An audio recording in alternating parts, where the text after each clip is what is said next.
le DAF d'aujourd'hui nous aide à nous. On nous décrit Nebuzaradan. Nebuzaradan qui était le général des armées de Nebuchadnezzar, n'est-ce pas? Oui, bien sûr. Et il a fait tchouva et il s'est converti. Et là, ici, l'un des enseignements qui me frappe toujours dans ce DAF, c'est qu'on parle des Réchaïm dramatiques qui ont eu des enfants tzadikim. Comment de Réchaïm, d'hommes aussi, il y a des enfants qui sortent, qui sont des tzadikim. Et la Gemara cite quelques exemples. Elle dit Mibne banav shel Haman, lamdu Torah bibne Brak.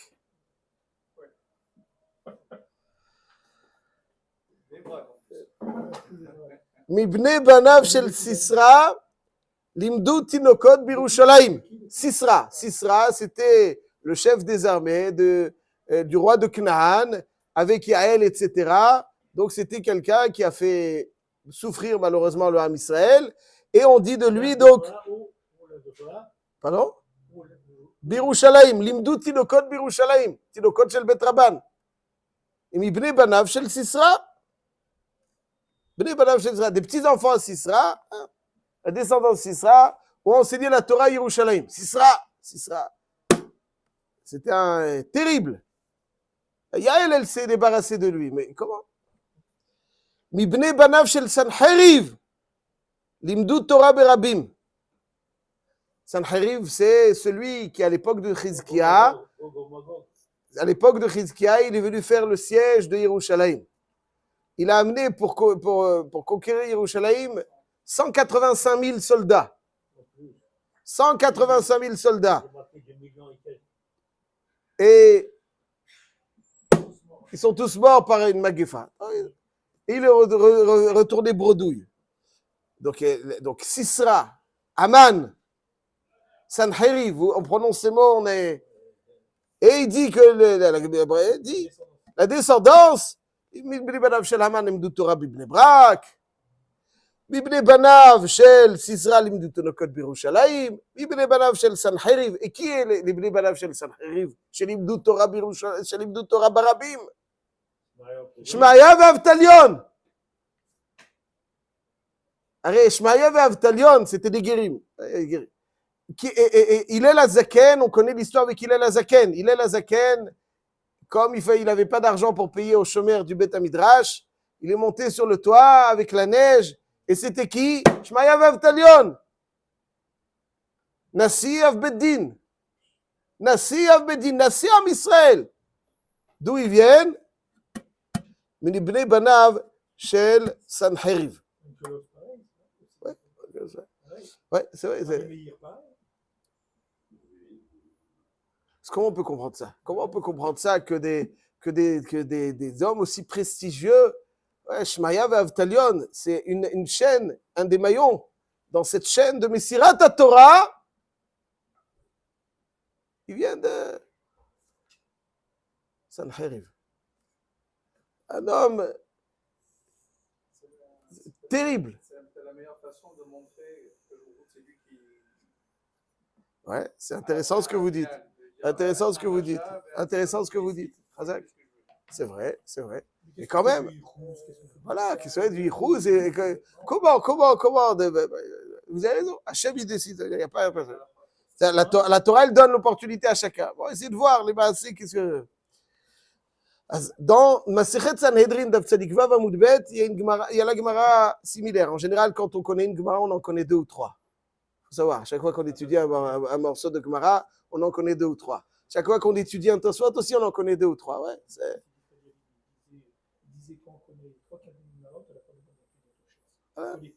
c'est-à-dire quand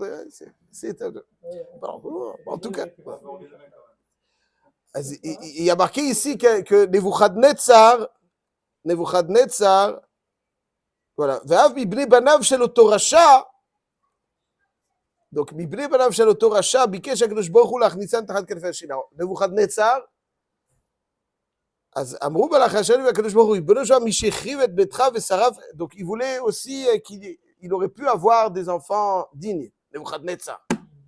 Et les Malachim Asheret, ils ont dit à Hachem, non, non. Il a détruit le Beth Amikdash. מי שהחריב את ביתך, שרף את היכלך, תכניס תחת כנפי השכינה. Donc Nebuchadnezzar, non. Et pourquoi? Et Sisra, oui. Sancheriv, oui. Haman, oui.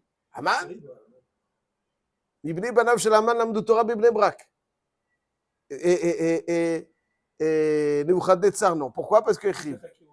Il s'est attaqué au Beth Amikdash. Et Sancheriv, vous voulez. Sisra, aussi, il s'est attaqué au Am Israël. Et Haman aussi s'est attaqué au Am Israël.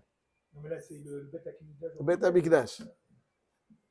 Intéressant ce que vous dites. On va essayer de voir, il y a un enseignement du Kedushat Levi, Rabbi Levi Yitzhak de Berditchov, il donne un enseignement important qui, je pense, doit être un enseignement qui nous accompagne. En réalité, il dit que même un rachat qui a été Ne'enash, et on a vu Yad Hashem dans son Onesh, alors il a été un cli de Kiddushem Shamayim.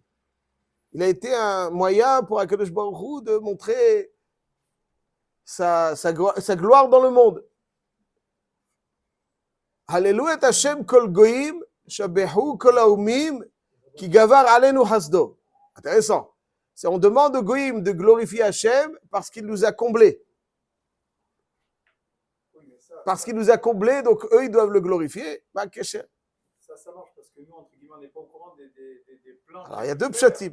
M. Cohen, vous dites merveilleusement bien. Hazak, il y a deux pshatim dans ce pasuk. Alors, le pshat que vous évoquez, Alléluia Hashem kol goyim, shabechu kol haumim ki gavar alenu chasdo. Parce que vous êtes davantage au courant des projets maléfiques qui ont été déjoués par Akadosh Baruch Hu.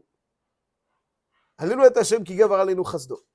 Mais il y a aussi un pshat qui dit que quand Hashem gavar alenu chasdo, alors vous avez été un cli pour le Kiddushem Shamaim. Ça, c'est, vous remerciez Hashem que vous avez été un cli pour la gloire d'Hashem. Vous avez été un cli, même si ce n'est pas une punition. Pas une punition. Ben, aval al-kol panim, de cette punition, on a vu Gedlut Hashem. Donc, ils ont été d'une certaine façon, évidemment involontairement, mais concrètement, ils ont été Mekadeshem Shamaim. Et je vous solliciterai, Rabotai, avant de poursuivre, sur encore un homme qui n'est pas dans la mémoire collective très prestigieux du tout même, et quand même, il a eu des enfants sublimes. On a Sancheriv, on a Sisra, on a Haman, mais encore avant eux, il y a encore quelqu'un. Korah. Ubne Korah, l'ometu. Il y a marqué dans la paracha de Pinhas, de façon très surprenante, lorsqu'on décrit les...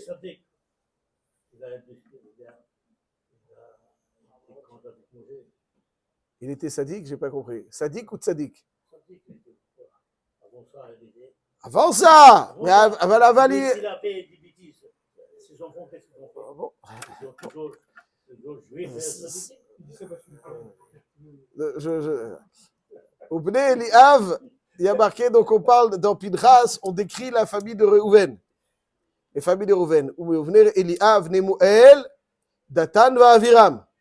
הוא דתן ואבירם כי העדה אשר יצאו על משה ולאהרון בעדת קורח בעצותם על אדוני ותפתח הארץ את פיה ותבלע אותם ואת קורח במות העדה באכול האש את 50 איש ויהיו לנס ובני קורח לא מתו.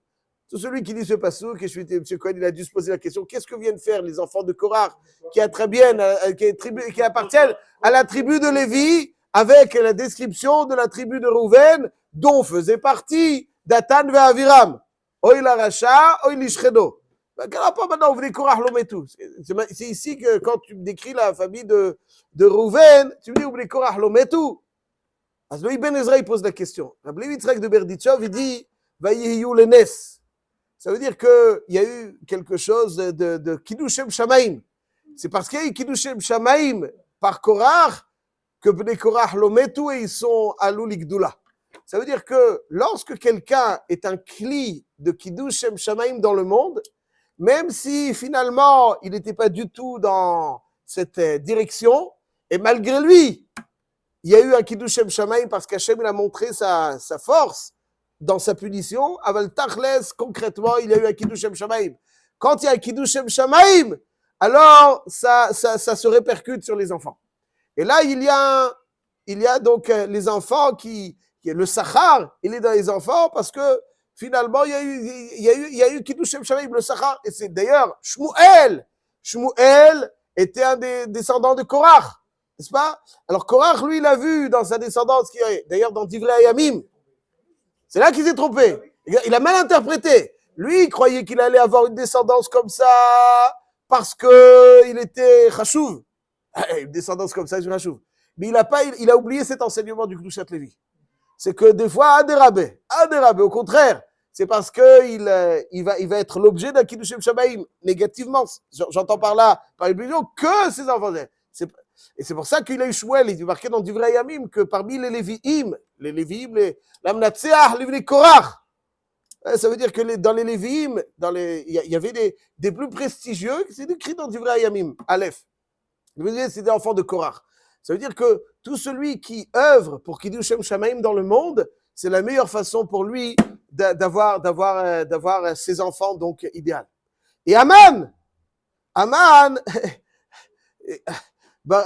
Arur Aman, Baruch Mordechai, c'est Adeloyada. Ça veut dire finalement Adeloyada, ça veut dire que même par Aman, il y a eu, par Aman, malgré lui, il a été le cli, l'outil par lequel Hachem allait révéler quelque chose de très profond. Ouais, son intervention, derech hateva, donc il a été cet outil. Donc finalement, tout ce qui est outil qui va générer Kiddush Shem Shamaim, le sachar qu'il a, c'est que ses enfants, yekatshu Shem Shamaim. C'est qu'il y a une différenciation entre Aman, par exemple, comment dire, Korach. L'un il est juif, l'un il n'est pas juif. Comment ça se fait? D'accord. Alors c'est sûr, vous avez raison. Alors c'est sûr qu'il veut vraisemblablement une volonté de leur descendance. Il y a Kadosh Baruch Hu qui dire aide la chose pour que les choses aboutissent. C'est Vadaï qui a la Bechira toujours. Mais Hachem, il aide pour que les choses aboutissent à partir du moment où quelqu'un, par son comportement, même si finalement ce n'est pas du tout sa volonté, l'alcool panim, c'est ça qui finalement va permettre d'aboutir à Kiddush Hashem. Quand les choses vont faire Kiddush Hashem, Azmimei Hashem. Et ça, c'est donc la raison pour laquelle Sancheriv, il y a eu un Nes. Et ça, le Nebuchadnezzar, lui, il n'y a pas eu un Nes par lui. Lui, c'est pour ça que la Gemara dans Sanhedrin, elle dit qu'il a détruit, nous et les autres. C'est vrai, il a détruit. Il n'y a pas eu un Kiddush Shamaim par son Onesh. Donc c'est ça, l'Elouet Hashem Kol Goïm, qui gavar alenu chasdo. Parce que même quand gavar alenu chasdo, et que vous êtes l'objet d'un Onesh, vous avez un cli de Kiddush Shamaim. Alachad kama vechama, je vous écoute tout de suite. Alachad kama vechama tova kfula umchupelet. Lorsque quelqu'un volontairement il œuvre pour le Kiddush Shamaim, azvadaï ou vadaï, qu'il a toutes les sgoulottes pour que ses enfants sortent comme il faut. Mais Paro, on a eu 10 ici au minimum. J'ai pas dit, vous avez raison, M. Cohen. J'ai pas dit que tous les Réchaïm vont avoir des enfants. On voit. Non, mais il y a comme tout le, il ne peut pas dire que tout le monde. Il y a une sgoula comme ça, que celui qui œuvre pour le Kiddush Shem Shamaim, alors il a sgoula que ses enfants soient des Katché Shem Shamaim. Malgré l'intention différente.